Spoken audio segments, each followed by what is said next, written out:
The good guys don't win every time. The good guys do not win every time. But I'm not worried about that with crypto. I'm not, because this tech is so superior. Like, another cellular network, okay, 2 is not as good as 3 or 4 or 5 for competitive reasons, and duopolies are bad for customers.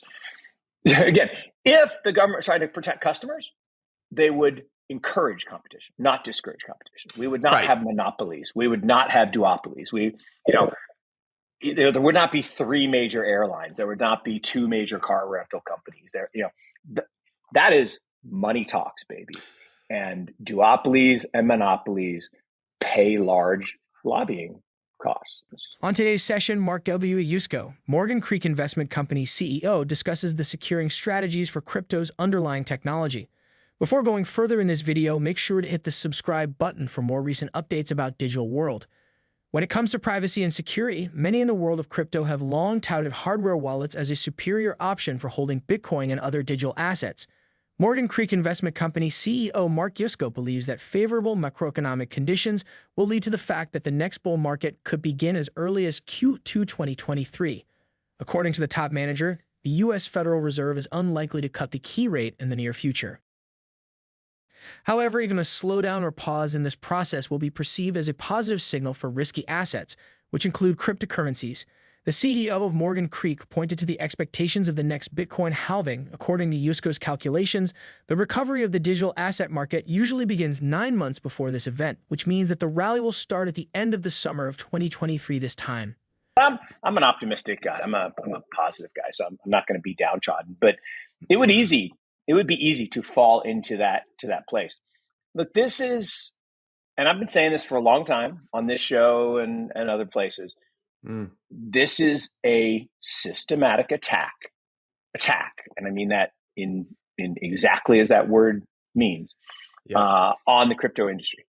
And everybody says, "Oh, but it's not against Bitcoin." No, this is against everything. So Bitcoiners don't want to be called crypto. It's all cryptographically secure technology, so it's all crypto. But look, this is a systematic attack by those people who are in power. Now, why are they in power, and why do they have jurisdiction? Particularly when you think about international companies, why does the SEC have jurisdiction over them? I mean, it's a good question. But look, extortion knows no bounds, and I believe that's really what we're seeing is a series of extortionary movements, which are designed to foment distrust in the system, right? So they make out these people to be bad actors, and therefore people distrust them. And then they accuse them, I believe wrongfully, based on facts and law, of violating laws or rules.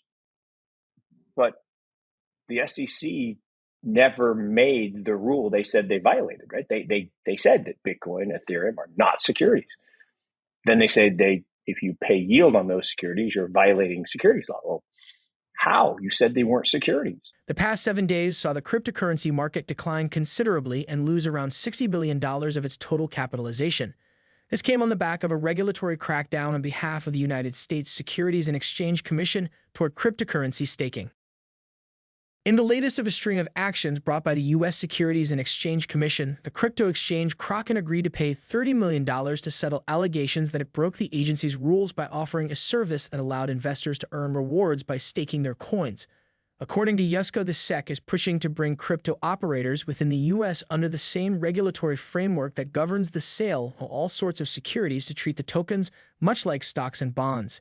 Typically, people who stake their coins are rewarded by earning yields of about 4% for staking as a service users on Ether.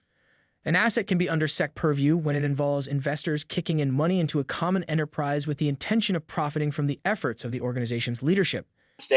But the market cap of Google went down $150 billion on that mistake. Yeah. And all of ChatGPT is only worth $30 billion. But here's the crazy part. This is crazy. GPT stands for generative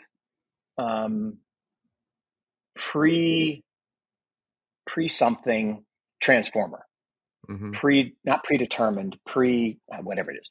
But the word transformer, guess who built the transformer that Chat GPT is built on?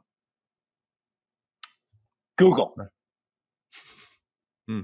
One of the biggest mistakes they've ever made, this guy was saying, they thought that this was either competitive or something with their business.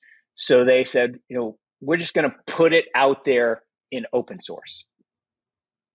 And I guess OpenAI came along and said, this is interesting.